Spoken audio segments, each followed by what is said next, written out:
안녕하세요. 소년아의 서재에 오신 걸 환영합니다. 카멜레온은 적에게 들키지 않으려고 자신의 몸 색깔을 주변 환경의 색깔로 바꾸는 행동을 하는데요. 이런 걸 가리켜 의태라고 합니다. 그런데 사람도 이런 의태를 한다는 사실을 아시나요? 누구나 크든 작든 저마다 괴로움을 안고 살아갑니다. 하지만 겉으로는 그렇게 보이지 않으려고 의태하면서 살아가죠. 이 의태를 잘하면, 쉽게 말해 적당히 가면 쓰기를 잘하면 인간관계가 아주 쉬워집니다. 행복해 보이는 사람들이 실천해온 단 한 가지 비밀이 바로 이것이죠. 지나치게 자기 생각만 고집하지 말고 주위에 적당히 녹아들 수 있는 요령. 오늘은 여러분들이 어떻게 가면을 써야 하는지 알려드리려고 합니다. 적당히 느슨하게 조금씩 행복해지는 습관. 이 책은 우울증을 겪었던 정신과 의사가 40가지 멘탈 보호법을 알려줍니다. 이 책에서 말하는 모든 내용은 본질적으로 간단합니다. 하지만 실천하기가 어렵다 느껴지는 건 우선 그냥 내버려둬도 괜찮습니다. 편안한 마음으로 들으시면서 내가 할 수 있는 아주 작은 실천부터 해보시죠. 그리고 이 책에서도 감사노트 쓰기 등 적는 것의 중요성이 언급되는데요. 매일 여러분들의 하루에 있었던 감사한 일들을 적어나가다 보면 삶이 점점 달라진다는 걸 느끼실 겁니다. 제가 추천하는 감사노트는 제품 보기에서 확인하실 수 있습니다.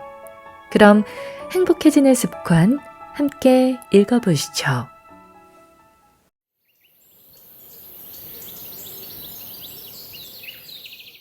무리하지 않는 선에서 가면 쓰기. 신데렐라 이야기를 모르는 사람은 아마 없을 겁니다. 계모와 심술궂은 이복 언니들에게 괴롭힘을 당하던 신데렐라는 무도회가 열리던 밤에 이렇게 중얼거립니다. 나한테도 무도회에 갈 드레스와 보석 장신구가 있으면 얼마나 좋을까? 신데렐라도 나는 나답게 하고 갈 거야. 드레스나 보석 같은 거 없어도 상관없어. 이 모습 그대로 무도회에 가야지. 라고는 말하지 않았습니다. 집안 좋고 외모도 어여쁜 신데렐라도 무도회에 어울리는 옷차림을 준비하지 못하면 그 자리에 참석할 자격이 없으며 부끄럽다고 생각하는 것은 충분히 이해가 됩니다. 무도회라는 행사에 가려면 그 나름대로 준비가 필요하며 예의와 형식을 갖춰야 하니까요. 이는 과거 유럽의 귀족 사회에만 해당하는 이야기가 아니라 현대 사회에서도 마찬가지입니다.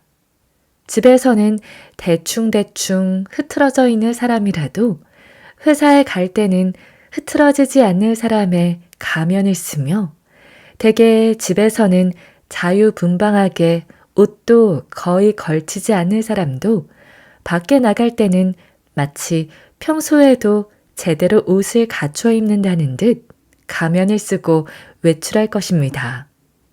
회사에서 언제나 싱글싱글 웃고 있는 사람이 어쩌면 집에서는 어두운 표정으로 지낼지도 모릅니다.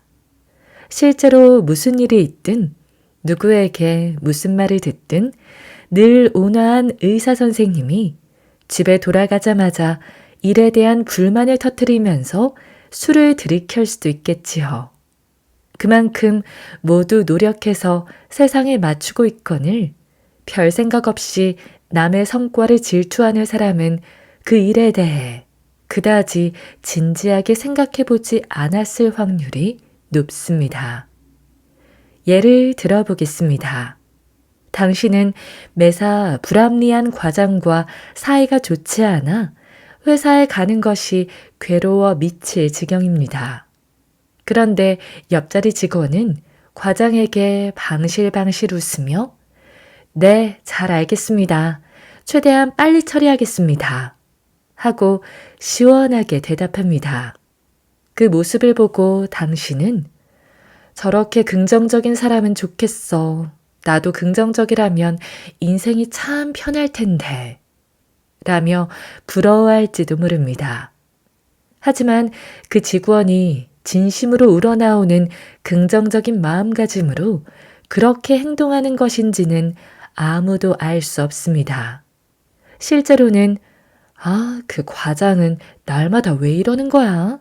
상사라면 부하 직원이 더 기분 좋게 일할 수 있는 근무 환경을 생각하는 게 일이잖아. 이런 말 해봐야 아무 소용없지. 이런 생각을 가슴속에 감추고 겉으로만 온화하게 웃음 짓는 건지도 모르지요. 무슨 일이든 잘하는 사람을 보면 부럽기 짝이 없지만 막상 속마음을 들어보면 의외로 남들보다 더 고생하고 있는 경우도 자주 있으니까요.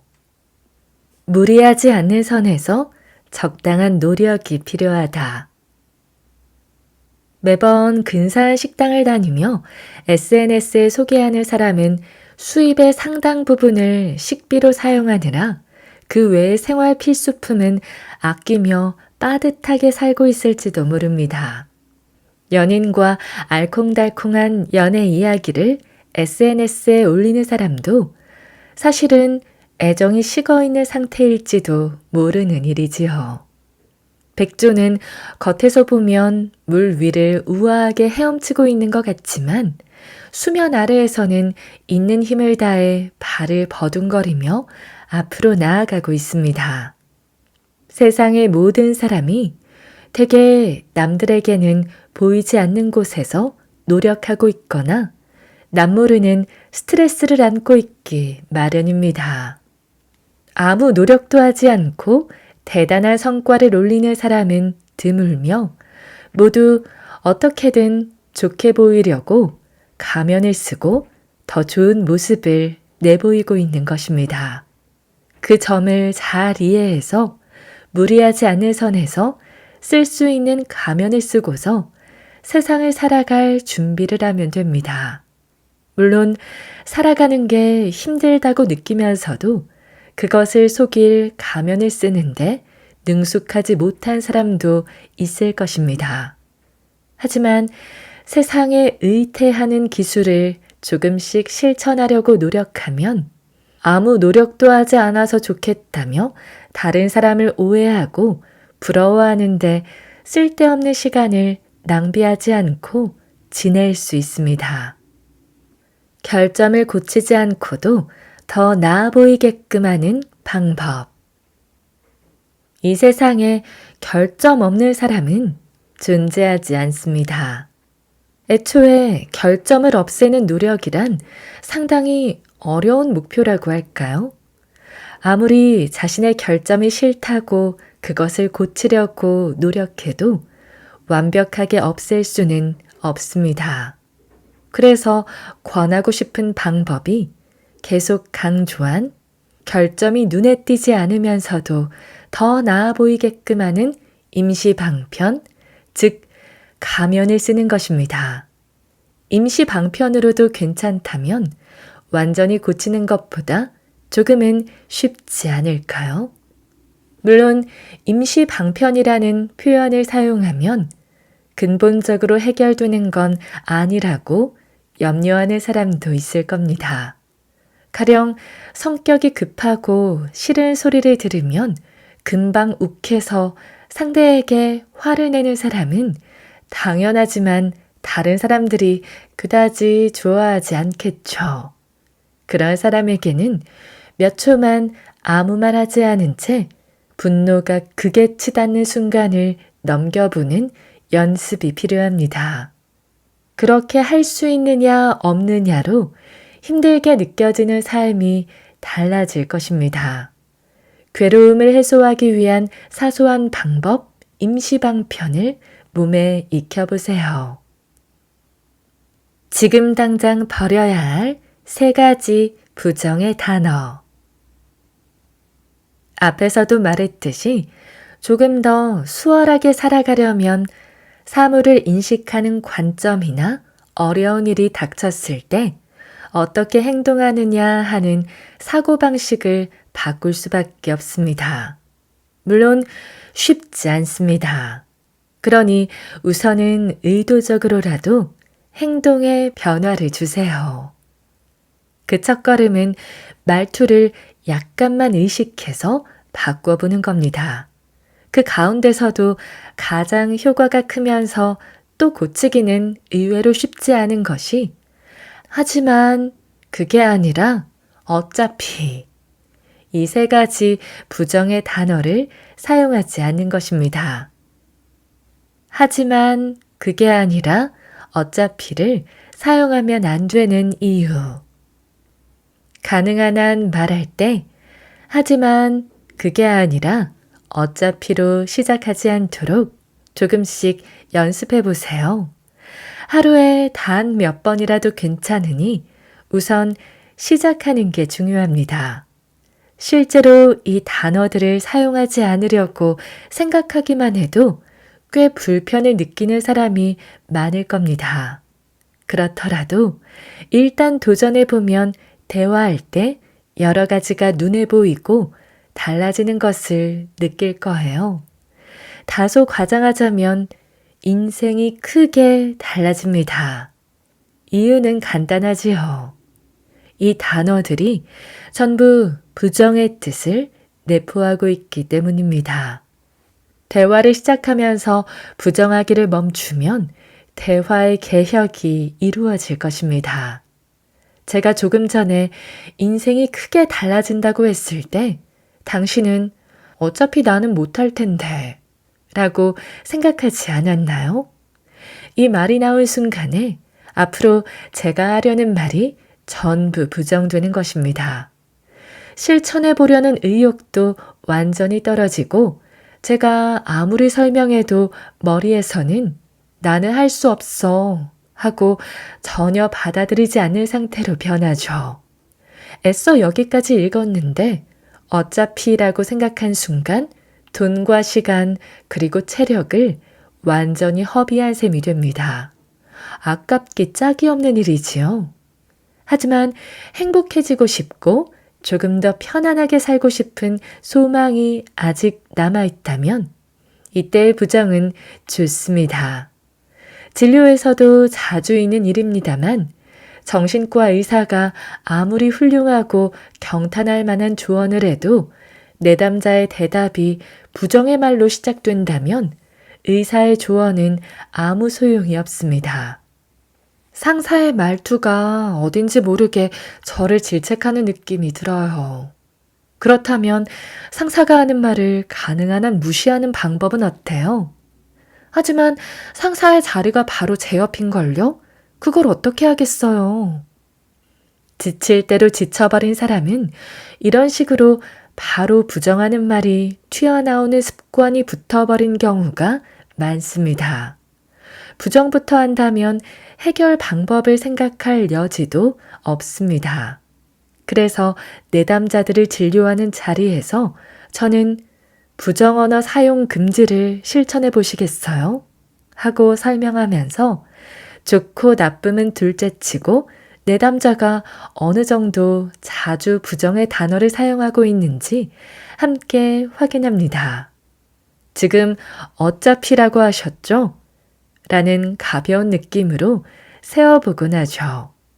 완전히 습관이 되어버린 경우는 갑자기 전면 금지로 못 박으면 대화가 원활히 이어지지 않으므로 대화를 나누면서 부정의 단어를 말하게 될 때에는 선생님, 지금부터 하지만이라는 말을 한 번만 사용할게요. 라고 내담자가 먼저 선언하게 하고 있습니다. 그대로인 상황을 다르게 받아들이는 관점. 부정의 말을 안 하는 것만으로도 정말 인생이 달라질까요? 저는 확연히 달라질 것이라고 생각합니다. 실제로 살아가는데 어려움을 느끼는 사람들의 문제 중 80%는 해결되지 않을까 싶습니다.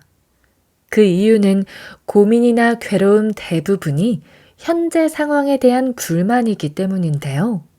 이 문제들을 해결하려면 현재 상황 자체를 바꾸든가 아니면 현재 상황을 받아들이는 사고를 바꾸는 수밖에 없습니다.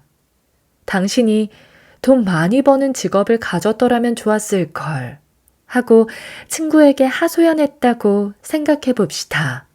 이 말을 들은 친구는 그럼 돈을 더 많이 주는 직장으로 이직하면 되잖아 라고 말했습니다. 이때 당신은 부정의 말을 내뱉습니다. 하지만 말이야, 그렇게 조건 좋은 회사로 이직하기가 쉬울 리가 있냐? 그러면 이 이야기는 끝이 납니다. 문제는 해결되지 않았고 불만은 전혀 없어지지 않았죠. 그렇다면 부정의 말을 안 하면 어떨까요? 돈을 더 많이 주는 곳으로 이직하면 되잖아. 그럴까? 그렇게 해볼래. 그러고는 이직 사이트를 열심히 알아보면 혹시 정말로 연봉이 더 높은 일자리를 찾게 될지도 모릅니다. 물론 그리 쉽게 발견되지 않을 확률이 더 높겠지만요. 그러면 또다시 불만 단계로 돌아가게 될까요? 잠깐 구직 사이트를 훑어봤는데 이직 활동을 하려면 역시 시간이 걸릴 것 같아. 지금은 이 일을 나름대로 열심히 하면서 가끔 사이트를 살펴봐야겠어. 알아봤지만 생각보다 조건 좋은 회사가 없네. 지금 하는 일이 그나마 급여가 괜찮은 편이더라고. 급여가 더 높은 회사는 있었지만 지금보다 일을 빡세게 해야 하나 봐. 이 일이 더 나을지도 모르겠어. 어느 쪽도 현재 상황 자체는 아무것도 달라지지 않았습니다. 그래도 불만으로 가득 차 고민하고 괴로워하는 상황은 약간 개선됐죠. 그 이유는 하지만이라는 부정의 말을 하지 않고 일단 친구가 조언한 대로 시도해본 결과 지금 다니는 직장에 대한 막연한 불만을 다른 곳과 비교해볼 기회가 생겼기 때문입니다. 지금 환경은 이 정도 수준이구나. 아무래도 이직해야만 하려나? 그렇게까지 애쓰지 않아도 될까? 변화를 목표로 해서 노력할지 아니면 현상을 유지할지 스스로 비교해 봤더니 유지하는 게 더 좋다는 판단이 섰어. 이런 식으로 막연한 불만이 구체적으로 어느 정도인가를 자기 나름대로 이해하고 받아들일 기회를 얻은 것이죠. 바꿔 말하면 현재 상황을 받아들이는 관점이 크게 달라진 결과 상황이 바뀌지는 않았지만 불만이 줄어들어 조금 행복해졌다고 할 수 있습니다. 사람은 현재 상황이 어떤지를 제대로 이해하지 못하고 그 상황을 타개하기 위해 무엇을 해야 하는지를 모르는 경우에 막연한 괴로움을 느끼곤 합니다. 부정의 말을 그만두고 회피만 하던 습관을 바꿔 해결하기 위한 노력을 한다면 당연히 인생은 크게 변화되어 갈 것입니다. 자주 쓰면 좋은 긍정의 단어. 3가지 부정의 단어와 반대로 사용하면 좋은 기회를 얻을 수 있는 긍정의 단어들도 있습니다. 그중 가장 좋은 것은 단연코 그렇구나 일 것입니다. 성공한 사람들 가운데 의외로 많은 사람이 습관처럼 이 단어를 사용합니다. 이 밴드의 음악이 최고야. 들으면 엄청 기분이 좋아지거든. 그렇구나. 좋은 곡을 들으면 확실히 마음이 편안해지는 것 같아. 자신의 의견이 긍정적으로 받아들여졌으니 상대는 당연히 기쁘겠죠. 맞아. 라든가 그 기분 알아. 라는 말도 마찬가지입니다. 어떻든지 간에 조언해주고 기분이 좋아지면 이 사람과 이야기하면 즐겁단 말이야. 혹은 또 뭔가 정보가 있으면 알려주고 싶어 하는 마음이 들기 마련입니다. 이렇게 정보나 기회를 얻을 가능성을 늘릴 수 있도록 의식하면 불만이 가득하던 현재 상황이 조금씩이나마 분명히 바뀌어 갈 것입니다. 말투 하나만 바꿔도 미래에 일어날 일이 상당히 달라집니다. 공짜로 시작할 수 있고 손해는 보지 않는 일이니 꼭 실천해 보세요. 서서히 긍정적인 방향으로 나아갈 수 있을 거예요. 나를 바꾸는 일을 이해 득실을 따져 그만두지 말 것. 사람은 어떤 일을 할 때 대개 그 행동이 일으킬 앞날의 결과를 상상합니다. 달콤한 과자가 먹고 싶다고 생각해 볼까요? 그러면 이 시간에 먹으면 살쪄. 살찌면 좋아하는 옷을 입을 수 없게 될지도 몰라. 미래의 온갖 일이 머릿속에 떠오르겠죠? 많은 생각이 떠오른 뒤에 무엇을 선택할지는 이해득실을 감정한 결과일 것입니다. 나는 달콤한 과자를 먹어야 할까, 먹지 말아야 할까? 먹어야지. 그 뒤에 운동해서 먹은 열량을 소비하자. 먹어야지. 살찌면 그때 다시 생각하면 되니까. 먹지 말자. 지금은 참아야 해. 뭔가 대체 수단을 준비할 것인가 말 것인가, 아니면 참을 것인가. 사람은 이해득실을 머릿속으로 따져보고 그때 가장 이득이 될 거라고 생각하는 일을 선택합니다. 다만 손익을 감정한다고 해서 항상 올바른 결론을 내는 것은 아닙니다. 오히려 결과적으로 기회를 없애는 변명이 되기도 하죠.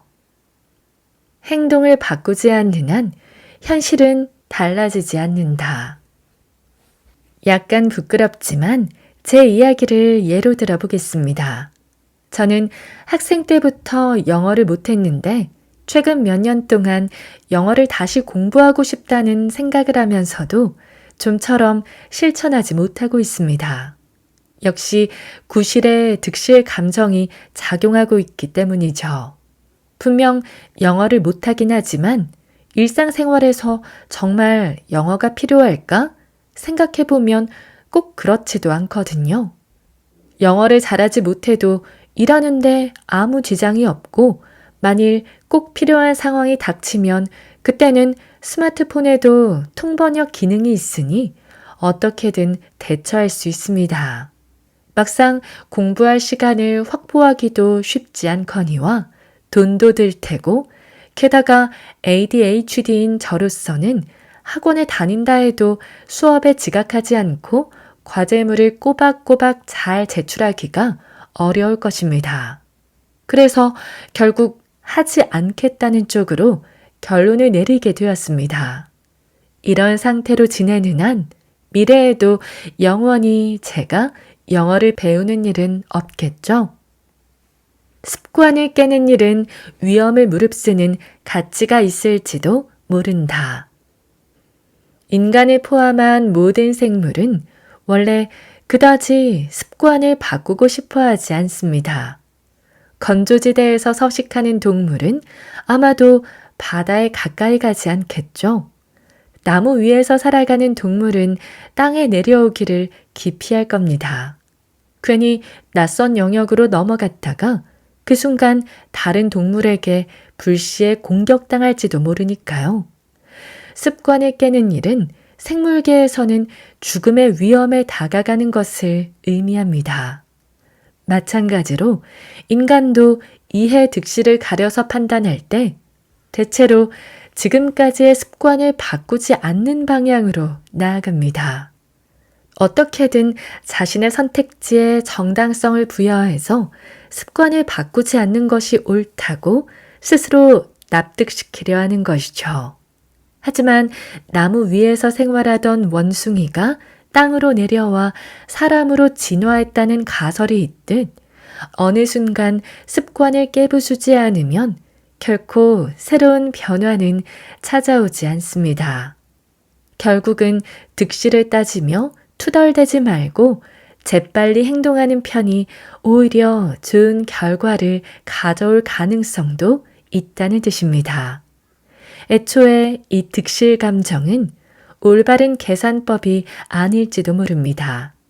득실을 따져본 결과 새로운 행동에 나서면 손해라고 생각될지라도 어쩌면 새롭고 설레는 세계가 열릴지도 모르는 일이니까요. 정작 영어 공부를 시작하지도 않은 제가 이렇게 말하면 설득력이 없을지도 모르지만 재빨리 행동하면 적어도 할까 말까 하는 고민은 사라지겠죠. 일단 5분만 해보자. 나쁜 습관을 고쳐야지. 말하기는 쉽지만 정작 어떻게 해야 좋을지 누구나 고민합니다. 우선 조금이라도 좋으니 지금 제동이 걸려 진행이 중단되어 있는 일을 진척시키는 연습을 시작해 보기를 권합니다. 현재 브레이크가 걸려 멈춰 있는 일을 구체적으로 떠올려 보세요.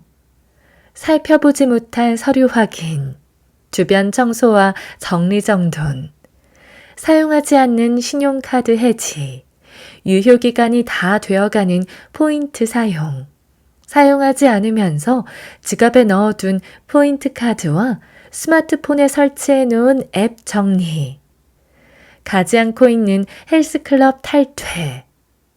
저는 이런 일들이 떠오릅니다. 어쨌든 무언가를 하겠다고 결정하고 한 가지라도 5분만 해보세요. 실제로 해보면 대부분은 금세 끝납니다. 하루에 한 번이라도 좋으니 그렇게 한 가지씩 실행해 가는 겁니다. 서서히 한 번을 2번으로 늘리고 싶은 마음이 생기면 또 실행하면 됩니다. 시작하는데 익숙해지면 그 다음은 마치 톱니바퀴처럼 맞물려 돌아갈 겁니다.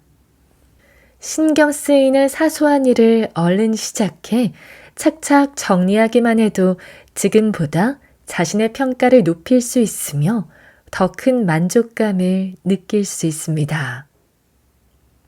오늘 좋았던 일 기록하기. 만약 실행할 일을 찾지 못했다면 그때 제가 권하고 싶은 방법은 일기 쓰기입니다. 대단한 일을 생각하지 않아도 괜찮습니다. 가벼운 마음으로 오늘 좋았던 일이나 즐거웠던 일 등을 노트나 메모 앱에 기록하는 것부터 시작해 보세요. 좋았던 일은 정말로 사소한 내용이어도 괜찮습니다. 점심으로 편의점에서 산 신상 주먹밥이 맛있었다. 길가에 피어있는 민들레를 보고 왠지 기분이 좋아졌다. 근처에서 발견한 고양이가 귀여웠다. 집에 오는 길에 본 보름달이 예뻤다. 이런 글을 쓰는 게 의미가 있을까 싶을 정도로 소소한 내용도 상관없으니 많이 떠올려 보세요. 이렇게 일주일을 보내고 나서 그동안 쓴 글을 읽어보면 날마다 힘들고 괴로운 일밖에 없다고 생각했던 삶이 그래도 매일 좋은 일이 있었네 하며 다르게 느껴질 거예요. 바로 행동에 옮겨 스스로 만족할 만한 하루를 보내는 것이 중요합니다. 작은 일부터 시작해 자신을 좋은 방향으로 이끄는 셀프 긍정 세뇌를 꼭 시도해 보세요. 부정적인 감정을 일단 종이에 써볼 것. 부정적인 사고 습관이 배어 있다면 처음에 부정적 사고는 넘어가도 괜찮습니다. 부정적인 사고를 떠올리는 뇌는 멈출 수 없으니까요.